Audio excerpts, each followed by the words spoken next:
একটা ঘটনা, আমার মেয়ে মারা গেছে। আপনারাও সারাদিন মিডিয়াতে নিউজ নিয়ে আছেন, সর্বোচ্চ 7 দিন। আর একটা আল্লাহ না করুক বড় কোনো ঘটনা, আপনারা হাজার হাজার মিডিয়া সেখানে দৌড়াবেন, আমার রামেশা হারিয়ে যাবে, আমার রামেশা হারিয়ে যাবে। তার 15 দিন পরে বা 1 মাস পরে বা 5 মাস পরে আইনের ফাঁক ফোকর দিয়ে কোনো না কোনোভাবে উনি জামিনে বের হয়ে আসবেন। এইটাই তো আমাদের সমাজের চরিত্র। একজন বাবা বিচার ব্যবস্থাকে কতটা অবিশ্বাস করলে, তার বিশ্বাস কতটা উঠে গেলে বাবা তার মেয়ের ব্যাপারে বলতে পারে যে আমি কোনো বিচার চাই না। কতটা ক্ষোভ তার ভেতরে, কতটা কষ্ট জমানো থাকলে সে কথা বলতে পারে যে আমি এই ঘটনার বিচার চাই না, রাষ্ট্র এটার বিচার করতে পারবে না। তো বর্তমান যে সরকার আছেন, আমাদের মাননীয় প্রধানমন্ত্রী তারেক রহমান, ওনারও একজন মেয়ে আছেন।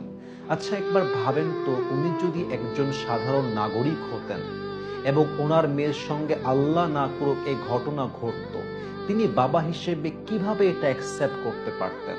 তিনি বাবা হিসেবে এটাকে কেমনে সহ্য করতে পারেন?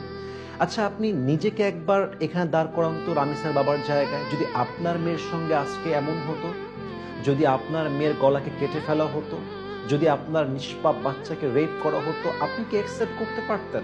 আমার বাচ্চার সঙ্গে যদি এটা কালকে হয়, এটাকে আমি অ্যাকসেপ্ট করতে পারবো? কেউ কি অ্যাকসেপ্ট করতে পারবে? এত বড় একটা ঘটনা, এত বড় একটা অন্যায়, এত বড় একটা ক্রাইম, অথচ সবচেয়ে বড় অবাক করা বিষয় হচ্ছে আজকে যে পরিমাণ আমরা অ্যাক্টিভ আছি, 7 দিন পরে আমরা সবাই হারিয়ে যাব, কোনো খবর থাকবে না, মামলা ঝুলবে, দিনের পরে দিন কথা হবে, কিন্তু একটা সময় পরে গিয়ে বিচার বন্ধ হয়ে যাবে, আসামি ছাড়া পেয়ে যাবে এবং অন্যায়ের যে ধারাটা চলছিল এটা আগের মতোই চলতে থাকবে। তাহলে আমাদের রাষ্ট্রে বাচ্চাদের নিরাপত্তা কোথায়? একজন নিষ্পাপ শিশুর নিরাপত্তা কোথায়? একজন মেয়ে যার বয়স 6, 7, 8, তার সেফটিটা কোথায়? যদি আমরা আজকে বিচার করতে পারি তাহলে আমাদের সেফটিটা আমরা ইনশিওর করতে পারবো। যদি আমরা আজকে বিচার না করি, দেখবেন আপনি এরকম ঘটনা আগামীতেও ঘটবে, বিচার হবে না, আসামি বের হবে এবং যতদিন পর্যন্ত বাংলাদেশ আছে কোনো শিশু এই দেশের মাটিতে নিরাপদ থাকবে না। এজন্য আমি রাষ্ট্রের কাছে বিনীত আবদার রাখবো, আপনারা এই বিষয়টাকে এতটা গুরুত্ব দিবেন, এমনভাবে বিচার করবেন যেন পুরো দেশে এটি একটি এক্সাম্পল হয়ে থেকে যায়। এবং সর্বশেষ আমি একটা কথা বলতে চাই, আপনারা দেখেছেন কত শিশু এ পর্যন্ত রেপ হয়েছে, এটা গোনা মুশকিল।